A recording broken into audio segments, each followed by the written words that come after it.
ஐயனார் துணை சீரியல் இன்னைக்கான எபிசோடில் நிலா கிட்ட வந்து சேரன் வந்து ஹாஸ்டல்லாம் ஓகேவா இருக்காப்பா அப்படின்னு சொல்லி ஃபோன் பண்ணி பேசுகிறாங்க. இன்னொரு பக்கம் பல்லவனுக்கு வந்து வீட்டில் ஃபீவராக இருக்குது. அப்போ சோழன் வந்து நான் பார்த்துக்கிறேன்னு நீ வேலைக்கு போ அப்படிங்கிற மாதிரி சொல்கிறாங்க. அதை நம்பியும் சேரனும் வேலைக்கும் போயிடுறாங்க. நைட்டு வந்து பார்த்தா ஃபீவர் ஓவராக இருக்குது. இந்த சோழன் எங்கே போனால் விட்டுட்டு தனியாக அப்படின்னு சொல்லி கோவத்தில் வந்து ஹாஸ்பிட்டலுக்கு கூட்டிகிட்டு போகிறாங்க. ஹாஸ்பிட்டல் கூட்டிகிட்டு போயிட்டு வந்ததுக்கப்புறமா சோழன் வந்து வீட்டில் இருக்காங்க. எங்கடா போய் தொலைஞ்ச அப்படின்னு சொல்லி கேட்டால், இல்லை அவன்கிட்ட ஃபோன் இருந்துச்சு, நான் ஃபோன் பண்ணுவான்னு நினச்சேன், அதனால தான் லேசாக ஃபீவர் தானே, ரொம்ப கஷ்டமாக இருந்துச்சாடா அப்படின்னு சொல்லி கேட்குறாங்க. அப்போ அண்ணன் தம்பி 2 பேருமே அடிச்சுக்கிட்டுதாங்க. உங்களுக்கு கொஞ்சமாவது அறிவு இருக்கா, எதுக்குடா அடிச்சுக்கிறீங்க அப்படின்னு சொல்லிட்டு, நீ என்ன சின்ன பையனாடா, ஃபோன் பண்ணி சொல்ல வேண்டியதுன்னு அப்படின்னு சொல்லிட்டு பல்லவன் கிட்ட வந்து சோழன் வந்து எகிர்றாங்க. பல்லவன் வந்து ரூமில் போய் ரொம்ப டல்லாக இருக்காங்க. அதுக்கப்புறம் நிலாவுக்கு கால் பண்ணுறாங்க.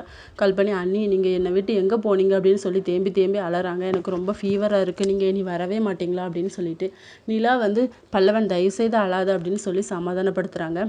இன்னொரு பக்கம் நம்ம நிலாவோட ரூம்மேட் வந்து, அது யார் உங்கள் ஹஸ்பண்டா லவ்வரா அப்படின்னு சொல்லிட்டு வந்து சோழனை பற்றி கேட்டுக்கிட்டே இருக்காங்க. இதோட இன்னைக்கான எபிசோட் முடியுது.